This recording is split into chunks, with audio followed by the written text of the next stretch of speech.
Irmãos, eu vos exorto, deixai-vos sempre guiar pelo Espírito e nunca satisfaçais o desejo da carne, porque o que a carne deseja é contra o Espírito, e o que o Espírito deseja é contra a carne.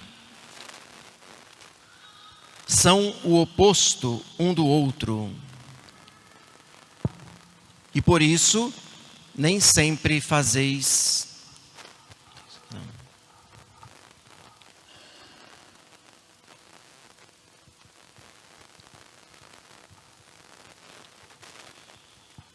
é isso não.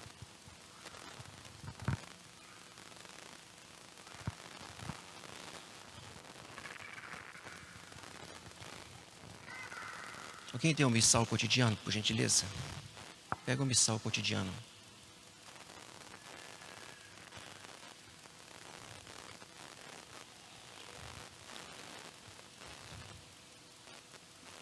Leitura da Epístola de São Paulo Apóstolo aos Gálatas. Irmãos, se vivermos pelo Espírito, conduzamo-nos também segundo o Espírito. Não andemos ávidos da vanglória, provocando-nos uns aos outros e tendo inveja uns dos outros. Irmãos, mesmo que alguém fosse surpreendido em qualquer falta, vós que sois espirituais, admoestai-o com espírito de mansidão. Quanto a ti, toma cautela. Também tu podes ser tentado. Suportai-vos uns aos outros, e assim cumprireis a lei de Cristo. Na verdade, se alguém se julga alguma coisa, engana-se a si mesmo, porque não é nada. Examine cada um as suas ações, e os seus méritos vir-lhe-ão então apenas de si e não de outrem. Cada qual, com efeito, terá de levar o seu próprio peso. Que aquele que é instruído na doutrina do Evangelho reparta de todos os seus bens com quem o instrui. Não tenhais a mínima dúvida, de Deus não se zomba. O homem colherá o que tiver semeado. Quem semeia na sua carne, colherá da carne a corrupção. Quem semeia no Espírito, colherá do Espírito a vida eterna. Não nos cansemos, pois, de fazer o bem, porque a seu tempo colheremos se não desfalecermos. Portanto, enquanto temos tempo, façamos bem a todos, principalmente aos nossos irmãos na fé. Pode ficar em pé. Agora a tradução do Evangelho segundo São Lucas. Naquele tempo, ia Jesus para uma cidade chamada Naim, e iam com ele os seus discípulos e muito povo. Quando chegou perto da porta da cidade, eis que levavam a sepultar um defunto, filho único, cuja mãe até era viúva. Muita gente da cidade acompanhava. Ao vê-la, o Senhor, movido de compaixão, disse-lhe: não chores. Depois aproximou-se e tocou no esquife, tendo parado os que o levavam. Então Jesus disse: jovem, eu te ordeno, levanta-te. E o que tinha estado morto sentou-se e começou a falar. Em seguida, Jesus entregou-o à sua mãe. Toda a gente ficou cheia de receio e glorificava a Deus, dizendo: apareceu entre nós um grande profeta, e Deus visitou o seu povo. Podem sentar-se.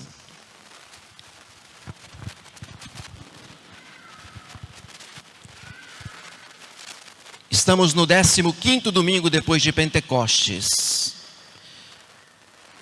Todos os dias, quando o sacerdote começa a sua missão, ele coloca no seu coração, pensando qual vai ser a alma que eu irei salvar hoje.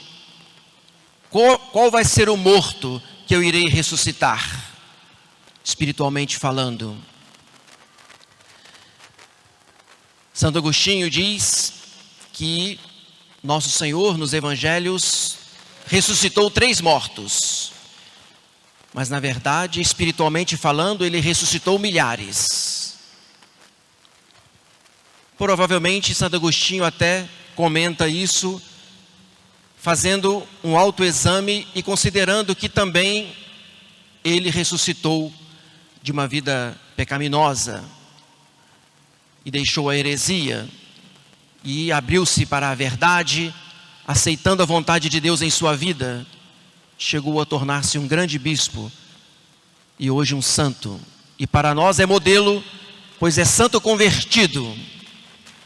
E se nos entusiasma muitas vezes aqueles santos que foram inocentes a vida inteira e nunca cometeram um pecado mortal, também deve nos entusiasmar os santos convertidos, como Santo Agostinho, Santa Maria Madalena.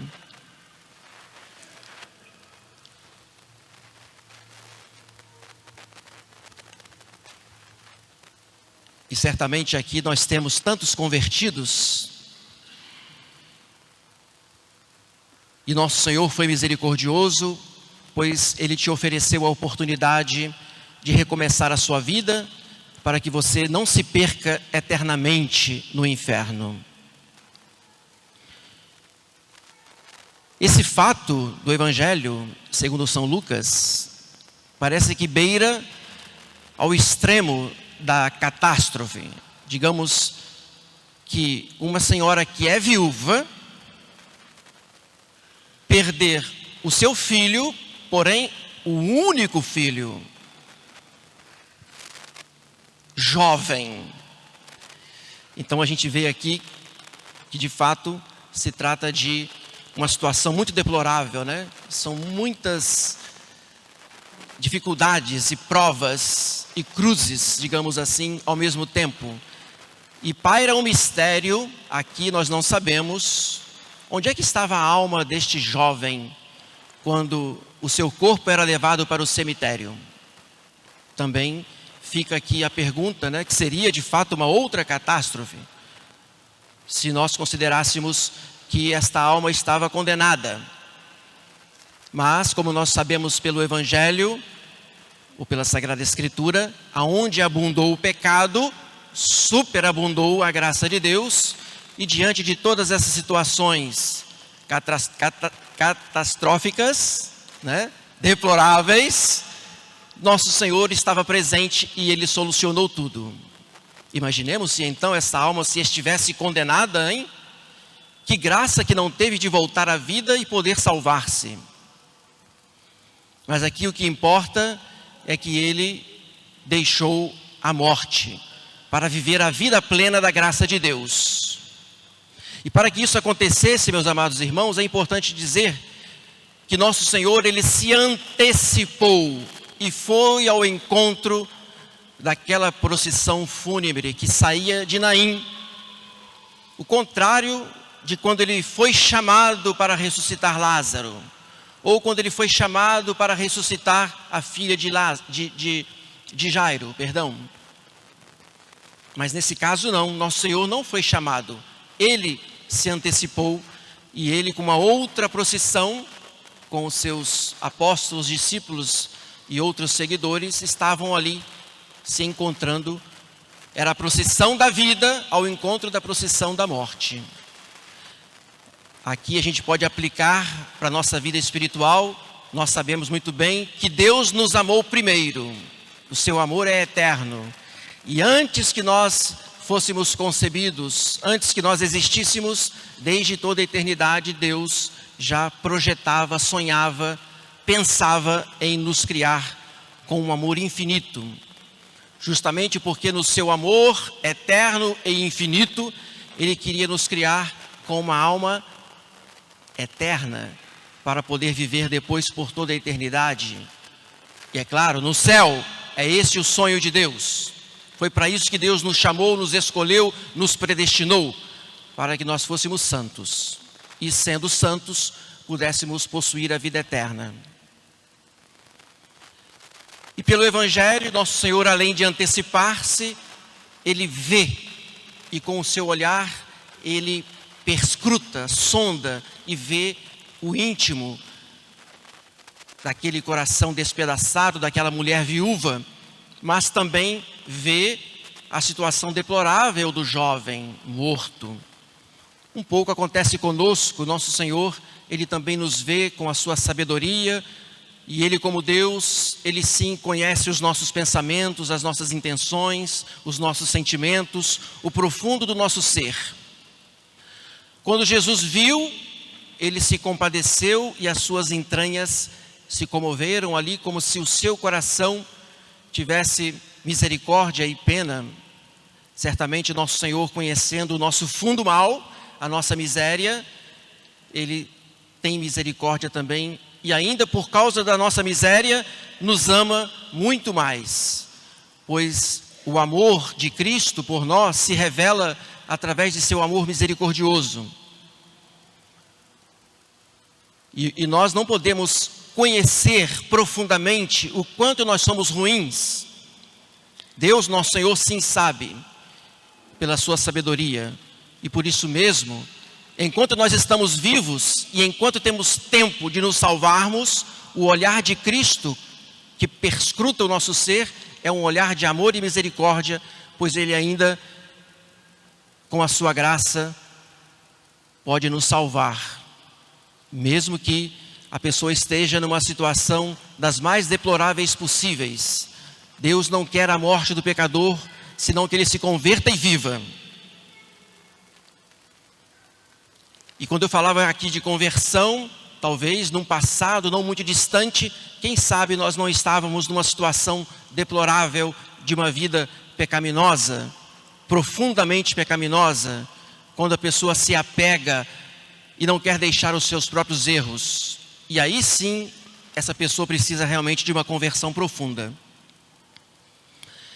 E essa conversão, na verdade, ela pode se dar ainda hoje. Nós precisamos que nosso Senhor, Ele mande parar, assim como Ele fez com a procissão, e com o seu toque divino, naquela maca de madeira, Ele cessou, aquela trajetória para a perdição, porque aquele jovem sendo levado para o cemitério simboliza exatamente a alma que está indo para a condenação eterna.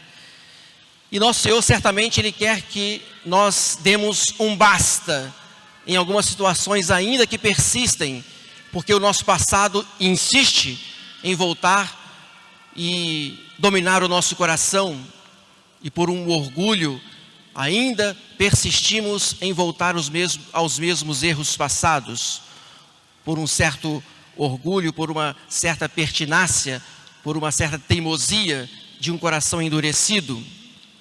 Claro que é necessário que Jesus, com a sua graça, nos auxilie, e que Ele nos faça parar e dar um basta, e que Ele, pela sua graça, arranque pela raiz aquele mal que insiste em aflorar em nosso coração, seja pelo orgulho, seja pela sensualidade, seja pelo egoísmo.